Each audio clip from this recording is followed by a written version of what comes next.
Hi, in this video, we will discuss how to perform the numerical integration and the differentiation. You should have learned the calculus, which study the change of physical quantity. This mathematics skill is very important for us because engineers need to continuously deal with systems and process that keep on changing.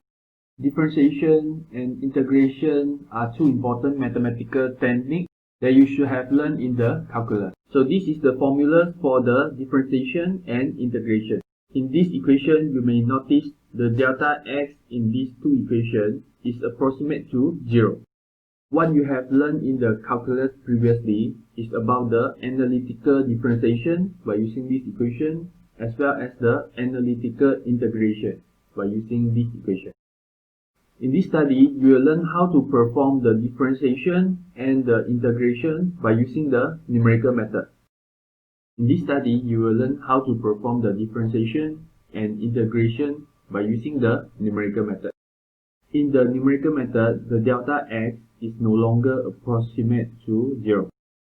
And we use non-zero value for the delta x. And in the integration study here, you have the number of segments to be selected. Delta x is the step size and the n is the segment. These are two discrete parameters that you need to choose carefully in the numerical study in order to minimize the error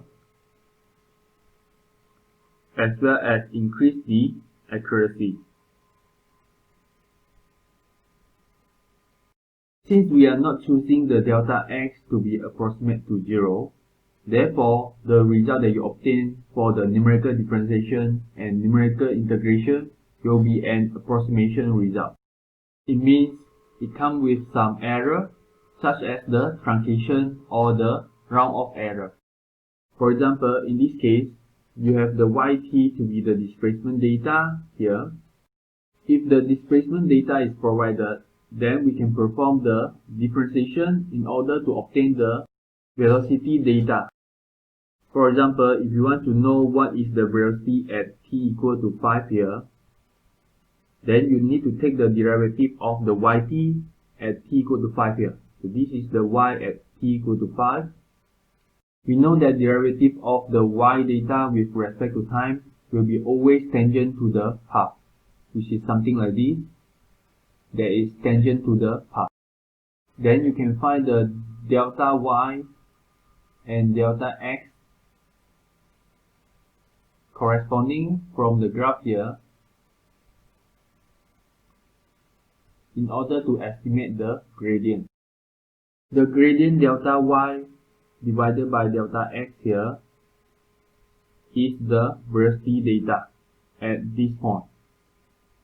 So if you choose the limit by let the delta x approximate to 0, so in this case you will see a very small triangle here.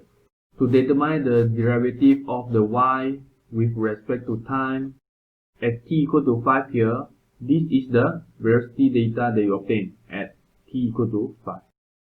There is correction here, so from the graph this should be 6, so all the time here should be corrected to 6 instead of 5.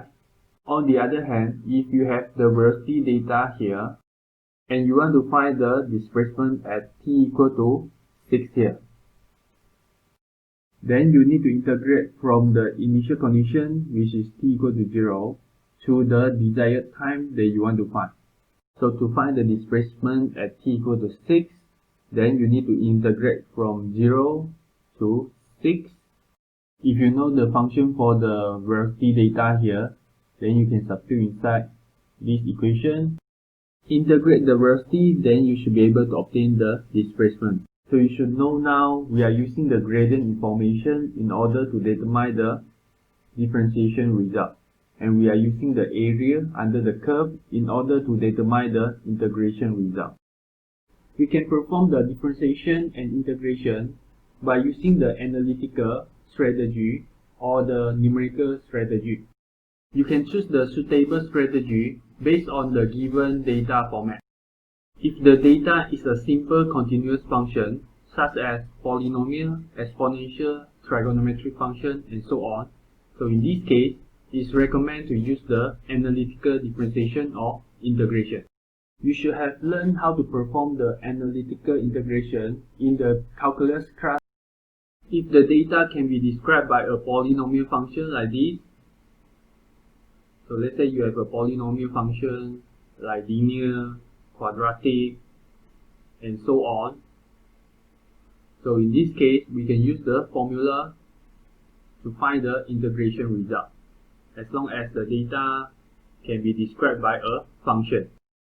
You can perform the analytical integration for simple functions such as sine, cos, or other trigonometric function, log function, exponential function, combination of the polynomial and exponential function, rational function, and so on.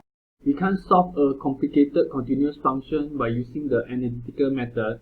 For example, here you have a complicated function, and if you want to integrate or differentiate it, it will be very difficult.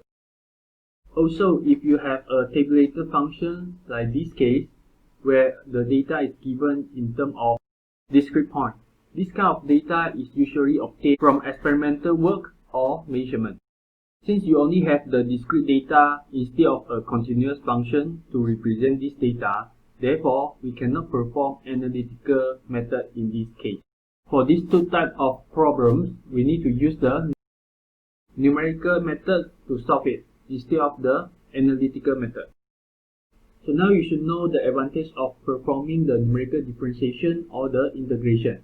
So we can use this method to solve a complicated continuous function as well as a tabulated function, which cannot done by the analytical method.